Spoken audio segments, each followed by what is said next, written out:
Hello बच्चों, let us read this question. The question says, which of the following setups can make a small conductor coil that is placed horizontally float on top of an object? तो हमें चार statements given है और उनमें से हमें वो setup को बताना है जिससे कि एक कॉइल जो है वो एक ऑब्जेक्ट के ऊपर फ्लोट कर सके. सो जो की कंसेप्ट है इस क्वेश्चन का, द की कंसेप्ट रिपल्शन. दो ऑब्जेक्ट्स एक दूसरे के ऊपर फ्लोट ऐसे ही कर पाएंगे अगर उनके बीच में रिपल्शन का फोर्स लग रहा है.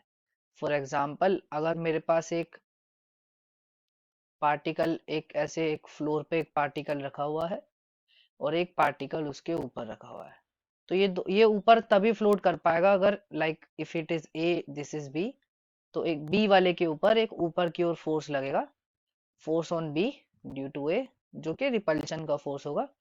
उसी की वजह से ये आपस में फ्लोट कर पाएंगे. सो हम लोग पहली स्टेटमेंट पढ़ते हैं. The object is a magnet that provides a magnetic field pointing straight downward, whereas the coil carries an electric current flowing clockwise as viewed from top down. और ऑप्शन बी भी कुछ ऐसा ही है. The object is a magnet that provides a magnetic field pointing straight downward while the coil carries an electric current flowing counter clockwise. यहाँ पे current की direction opposite है option A के हिसाब से. As viewed from top down. तो हमें पता है कि एक कोई भी कॉल अगर एक मैग्नेटिक फील्ड में प्रेजेंट होगी तो उसके अंदर से फ्लक्स पास करेगा. उसकी पोटेंशियल एनर्जी का फॉर्मूला मैं हम कुछ इस प्रकार लिख सकते हैं, minus M B cos theta, right, जहाँ पे एम होगा मैग्नेटिक मोमेंट, बी होगा magnetic field and theta is the angle between the area vector या द मैग्नेटिक मोमेंट कह लो या एरिया वेक्टर कह लो और मैग्नेटिक फील्ड के बीच का एंगल. ओके, सो हर ऑब्जेक्ट चाहता है कि उसकी पोटेंशियल एनर्जी मिनिमम, तो U minimum will be equals to minus M B. कब होगा ये? जब theta is equals to 0 degree होगा. तो पहले और दूसरे केस में तो व्हेन द ऑब्जेक्ट मैग्नेट और उसके ऊपर हमने कॉइल रखा हुआ है, तो पहले दो केस में तो क्या होगा, चाहे करंट क्लॉकवाइज हो या करंट एंटी क्लॉकवाइज हो, कॉइल अपने आप को इस तरीके से ओरिएंट कर लेगा ताकि उसका जो प्लेन हो वो परपेंडिकुलर हो जाए मैग्नेटिक फील्ड के. लाइक एग्जांपल के तौर पे, अगर हमारा कॉइल कुछ इस तरीके से है और लेट अस सपोज कि मैग्नेटिक फील्ड ऐसे है,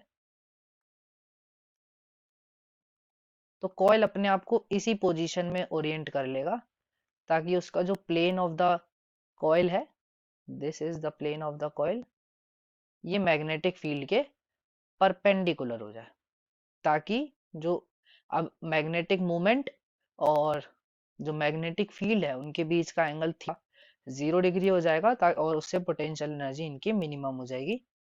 देयरफॉर ऑप्शन ए और ऑप्शन बी तो रॉन्ग है.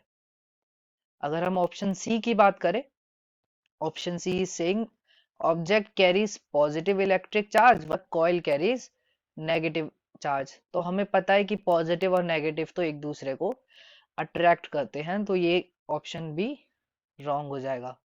लास्ट ऑप्शन बचता है option D. The object as well as coil carries negative electric charge. तो अगर कॉइल के पास भी और ऑब्जेक्ट के पास भी नेगेटिव चार्ज होगा, तो try to understand this with the help of a diagram. तो लेट अस सपोज एक ऑब्जेक्ट यहाँ रखा हुआ है, ये हमारा ऑब्जेक्ट है और इसके ऊपर नेगेटिव चार्ज है और ऊपर हमारी कॉइल रखी हुई है, इसके ऊपर नेगेटिव चार्ज है. तो now we know that due to the electrostatic repulsion coulombic force लगेगा इनके बीच में, और जो ऊपर वाले के कॉइल के ऊपर जो फोर्स लगेगा वो ऊपर की ओर लग जाएगा. Therefore the option D will be correct. The object as well as coil carries negative electric charge. Hope you understood it. Best of luck.